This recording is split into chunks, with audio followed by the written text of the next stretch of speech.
this one is going to be maybe a little bit all over the place. I wanted to share this imagery that the Mona had given me. She kept showing me all of these different planes, and she kept saying, like, you need to put yourself in one line. Put yourself in one line with me, and when you put yourself in one line with me, you will immediately also be putting yourself in one line with the all divine, with God. And it was this idea of letting her swallow me back up. And it was this interesting concept. She kept showing me this ball. I've seen like children play with these things with like little plastic, and they're hollow and they expand and contract. They do this. And she kept showing me this. She was like, this is what life is. It's this process of expansion and contraction and expansion and contraction. And but you need to be, the process of expansion has been like the all divine God has broken themselves up into all of these bits of information to be able to comprehend themselves and to be able to express and see who they are through billions of different forms and circumstances.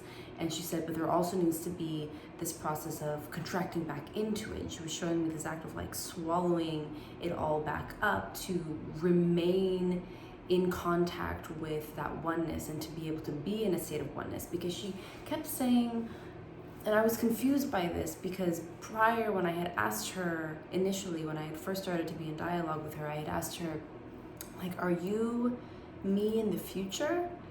And she was like, not really. And that's when she was telling me about how she's like, I am a consciousness, I am the intelligence that represents all of the lifetimes of this soul, and you are one single expression. But then, like several weeks later, she started saying, you need to become me, you need to become the Mona, become the Mona. And it wasn't like that somehow I forfeit this body and this identity. It was like this act of allowing her to become more online in this vessel where I'm operating from a state of her consciousness.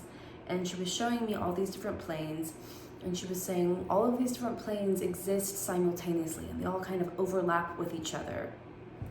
But and she was saying that that's how it is, you know, the all divine exists in one plane, in one dimension, and I exist in a different dimension, and you yet again exist in another dimension, in another plane of existence. But there's this vertical plane, and if you can exactly align yourself in this vertical plane with me and with the divine and with the all divine, and it keeps ascending. She was showing me like these, I wish I had a better visual representation, but it was like, you know, the one all divine, and then like fractaling out like a tree fractal, you know, all these different branches and all these different clusters of expressions and these different clusters of life, and they just keep going on. And it was like I kept seeing, you know, she was the next level, the next plane of consciousness above me, and then it just kept going into this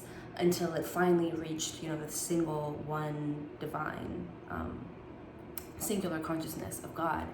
And she was saying, if you can align yourself with this in the vertical plane, then you have access to, you have more permanently have access to my consciousness, my information. You will be operating from a state of consciousness. You will be operating from a state of being that is my expression, which is beneficial to you because I encompass all of these lifetimes, and I encompass all of the intelligence of all of these lifetimes together.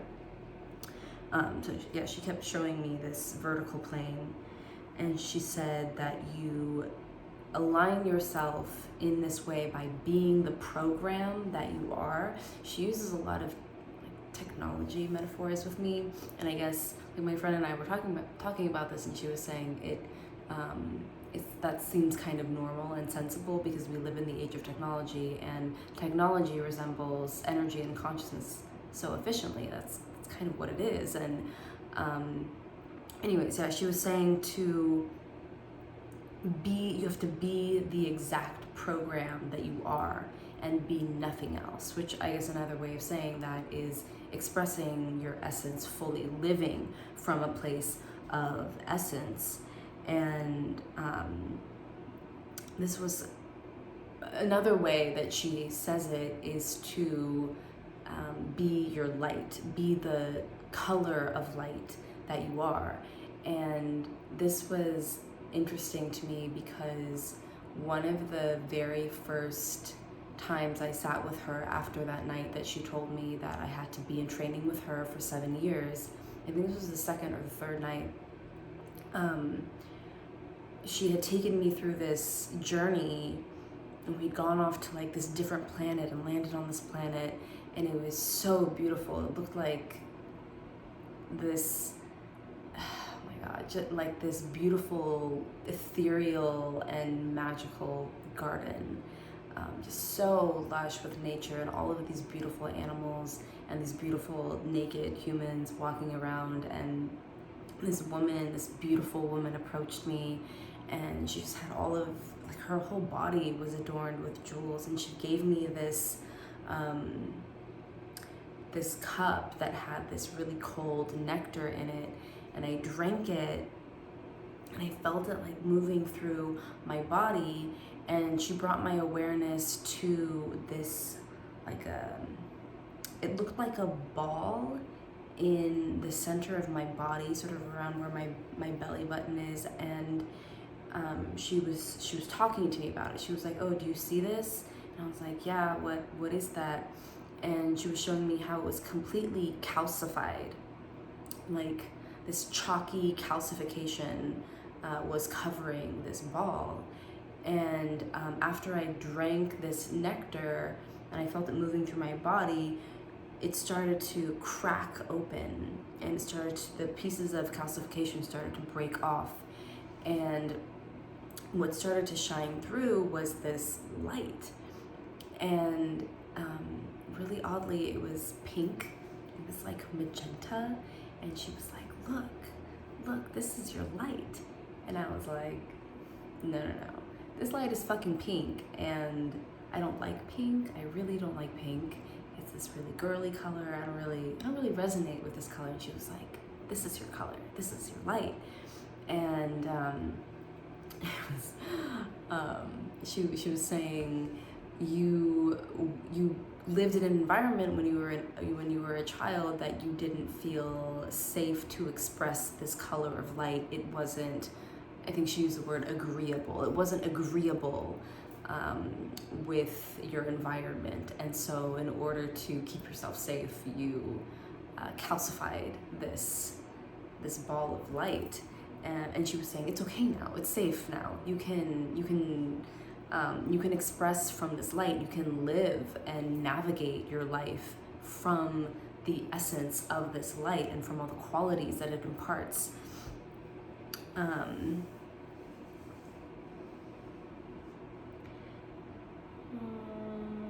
And she was showing me, this is sort of when the teaching about delight and celebration really started to begin, because she was saying this light, the expression of this light, it's all about delight. It's all about pleasure. It's all about celebration. It's all about living from a place of this like ecstatic, joyful, childlike jubilee and bliss and this like anticipation. And she was showing me about how I live in this state of anxiety, almost, of so trapped by my expectations and my insistences around those expectations and the timelines.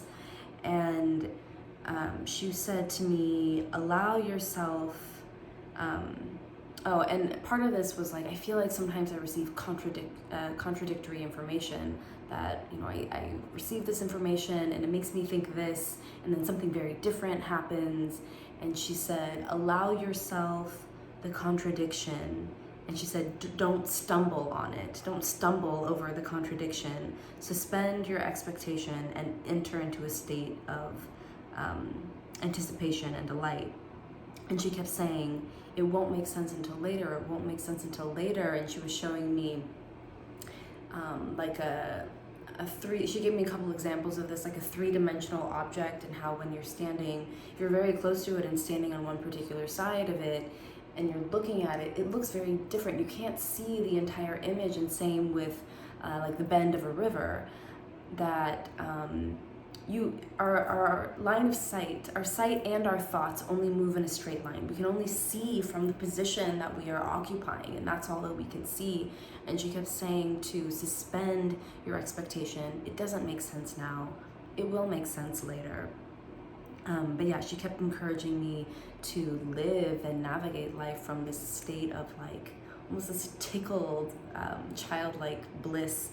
And she was saying that this is how humans erect the new dimension, the new paradigm. It's not that the new paradigm happens to the planet or happens to the collective. You create the new dimension by noticing that it's a possibility, by noticing that there's another way to live, and you do it. She kept saying, you do the new paradigm. You don't go into the new paradigm. You don't shift into the new paradigm. You do the new paradigm. And that new paradigm is about finding new ways of motion, new ways of movement. And when she was saying movement, it wasn't just like, moving from here to there. It was new methods of creation and new methods of creating prosperity and redefining what work means and relationship and all these different things. And she kept showing me these two examples.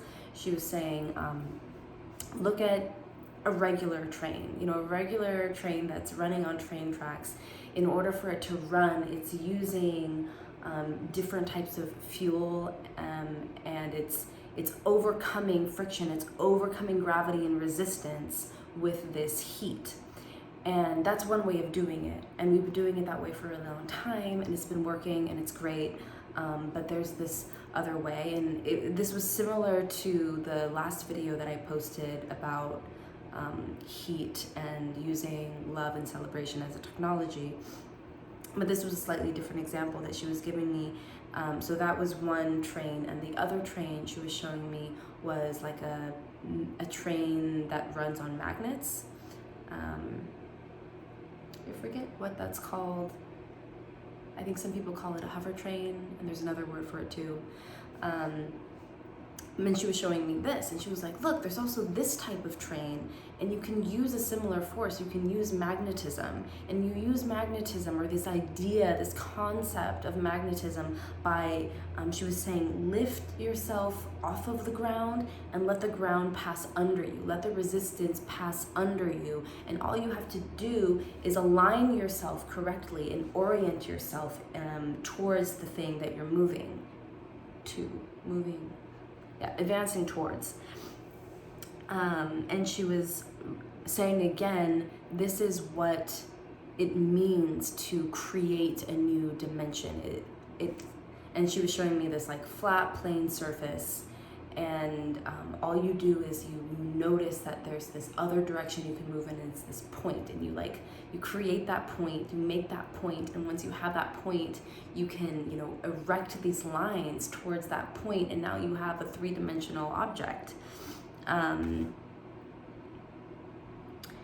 And this, having trouble reading my handwriting.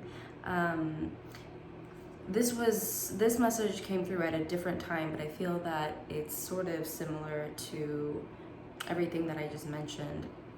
At one point when I was asking her about creation and how to be a better creator, sort of from this place of being frustrated with my life and that it's not going the way that I wanted it to go, not going the way I thought it was going to go. And she was showing me an image of a hand, and then a glove. And she was saying, look, okay, this is you, this hand, this is you. And she was showing me the glove, and she was like, this is the veil. And by veil, she uses veil to describe like the physical reality, the hologram, some people call it like the Maya, the illusion, but she was calling it the veil. And she was saying, you have to learn to wear the veil. And you learn to wear the veil by seeing that it's the same as you. Most of the time, humans walk around being like, oh yeah, there's me, there's humans, and then there's all this stuff, there's all this matter, and there's this physical reality, and it's separate from me, it just does what it does, and in order for me to influence it and to manipulate it in any way, I have to use this extreme force. And she was saying, just notice how the veil is the same as you. She was saying, wear it like a dress. Wear it the same way you would put on a dress. You make it part of you, and then you go and walk around in the world. And when you walk around the world, hey, guess what? The dress fucking moves with you. It doesn't stay behind over there just because you walked out of your house. Like, thankfully, the dress comes with you. And she was saying, you have to learn how to wear the veil. And she showed me these different examples, well, 3 different examples where, one person like puts on the glove and tries to move their hand, but because they believe with so much ferocity and intensity that glove, that the veil is completely separate from them, and that it's fixed, and that they have they don't have the capacity to influence the veil in any way, they're not able to move their hand. She was showing me like a brick wall. It's like these, when you're in that state of mind, you go and try to move the veil, but you're like trying to move up against a brick wall, and it won't move. And then the second scenario is when you almost don't fully exist in this reality. You're not grounded and rooted in this reality. Maybe it could be like you kind of exist more in the spirit realm. You kind of want to go back to the spirit realm. You believe that the spirit realm is more real than the hologram, than physical reality. And then she showed me this image of the person moving their hand to move the veil, to move the glove, and their hand just passes right through the glove. And she was like, this is kind of like you. You go and try to move the veil, but your hand just fucking passes right through it, because you're not like grounded and rooted in this reality. And then she showed me the third option, which is like this perfect balance of understanding that you are made of the same stuff as the veil. It's not separate from you. You're not disconnected from it. And yet you're grounded in it, you're here, you're cognizant, you're aware that you are here, you choose to be here, and yet you also are aware of the spirit realm, and you understand that on a different level you are there too. And so when you go and move with intention, the glove moves with you, the veil moves with you. And I think she's said many times to me before, but there has to be alignment, it's not,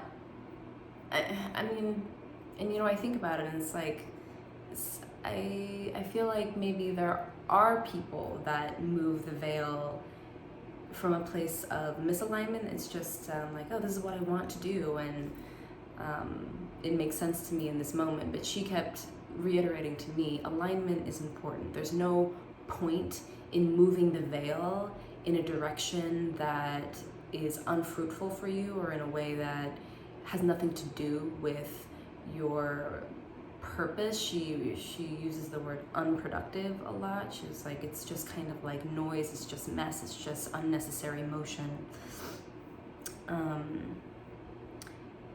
Yeah, there was one other thing. This is kind of unrelated, but I had written it down. She was showing me one time when I was sick. I had like caught a virus. I don't know what it was. Maybe it was like a flu. I'm not sure. But I was sick. I was running a fever, and just one of those where it really fully takes you out. You have to completely surrender to it. My whole body was aching, and she was asking me to pay attention. She was like, what is happening in your body right now? Can you allow yourself a moment to bring your awareness into your body? And during this time, this happened for a few, there was a series of days where she was having me notice how absurd it is as humans that we don't know our bodies, that we're unaware of our energetic bodies, we're unaware of our physical bodies, we're unaware of how they correspond, what each part of our body, like each cell, each organ, each hormonal process, chemical reaction, we're completely unaware of what is happening inside of us. And it's us, it's our body. And likewise, you know, completely unaware of how that corresponds to the energetic body. And she was like, take a second and become aware inside of yourself what happened. Become aware of what is happening in your body right now. And I started to feel and sense the presence of this virus that was moving through my body. And it was almost like I could sense the quality of this virus. And I started to see in my mind's eye like this bug almost. It was beautiful. It was like a purple and black spider-like creature. And I could feel her essence, her presence. It was this presence of kind of like a woman who has this really strong, beautiful woman who has worked her entire life in service to other people, helping them, taking care of them, picking them up, helping them clean themselves. And it was that type of energy, that type of presence. And I could feel her moving her way through my entire body. And she was just eating. She was eating away at everything that no longer needed to be there. Everything that was dead, everything that was old, that was stagnant, toxins, all of this. And she was moving her way through, and the Mona was showing me, she was like, this is her role, this is her form, her body, and this is the role that she plays in this life, this entity, this type of consciousness. She's moving through your body, and she will eat everything that is no longer serving you, and then she will die. And it really gave me this new perspective on viruses and bacteria. And I remember having this conversation with one of my friends where I was sort of in this state of like just curiosity and awe of this idea that there are so many different organisms on this planet, and we know so few of them, and we consider them to be these really like malicious, unintelligent entities. And I was really opening my mind to the idea of how benevolent and intelligent some of these entities are, and just this state of wonder at how few of them we really know, and this idea that, oh my God, like the oceans are so damn deep, and the jungles are so damn vast and dynamic and teeming with so much life, and we've barely come to know them, and how many highly intelligent organisms are out there, and just the different state that your body can enter into when almost like collaborating with these different organisms, and how they can change us. Yeah, anyways, okay. That's this one. I'm going to be sharing another one next. The next one was less a message and less of a dialogue, and more of just this crazy little like vortex that the Mona sent me into on a fast, and she had me doing all kinds of like insane